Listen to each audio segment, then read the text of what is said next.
Although the number of stroke hospitalizations have decreased nationally, there has been a 44% increase since 2000 in strokes among people ages 20 to 44. It was undoubtedly the farthest thing from the mind of 33-year-old Contessa Siders of Sioux City, Iowa in September of 2014. She tipped into the nightstand and kind of caught herself and picked herself back up, and then I wasn't really focusing on what was going on, and she fell over right in front of me. And of course you're like, what are you doing? Within 3 minutes time, suffered all signs of a stroke. Luckily, because we knew the signs. Within 45 minutes time, she was at the hospital. Tess spent just over a week in acute care before transferring from Sioux City to Madonna. She had no language, no movement, but you could tell that she didn't want to quit. That no-quit attitude vaulted Tess to some amazing feats very quickly at Madonna. Within the first 6 weeks in Madonna's specialized stroke rehab program, Tess regained movement in her arm. Check this out.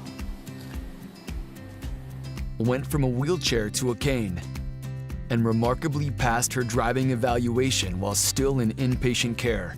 Tess would get through her multiple hours a day and then look at me saying, what else can we do?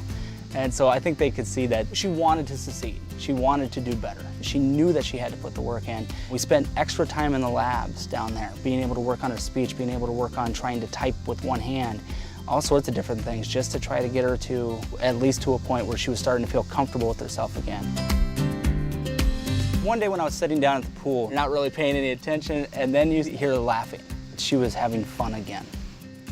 And that was the moment that I went, good. You know, she's back. This is where she needs to be.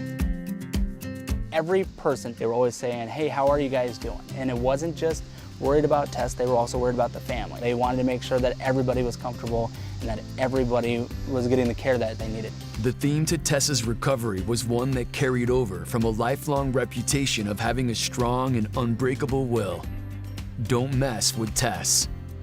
Tess is a risk taker. Multiple times I'll say, is that really what you need to be doing? And she goes, I've got this.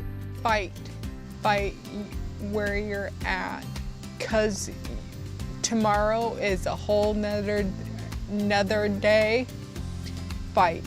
I ask her sometimes, Tess, don't you ever cry about this or wonder how come you?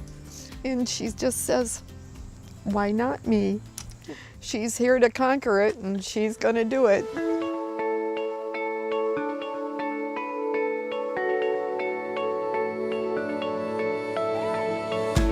Tess has returned to her community in Sioux City as a tireless advocate and supporter of stroke awareness. She founded a stroke support group, the first of its kind in the city, which had 20 attendees at its first meeting. Tess has also spoken to 5th grade classes to teach them the signs and symptoms of a stroke. With her husband, Aaron, she is currently working to change Iowa law to make strokes categorized as a brain injury, providing more rehabilitation care and options for patients. Her don't mess with Tess approach continues to drive her every day. So we got this adaptive gear set in so she was able to drive with her left foot. One day I jumped in the car and I realized that the adaptive gear was sitting in the back seat. And I asked her, I said, what are you doing with it back there? And she said, well, I don't need it anymore. I'm using my right foot. So she's already pushing her limits, but she's doing very well. But it's also an inspirational message for everybody, which is the idea that a stroke may be an inconvenience for a person, but it doesn't take your life away from you. So don't mess with Tess. It means get out there, get moving, and don't let anybody tell you anything different. Don't mess with Tess. Don't mess with Madonna.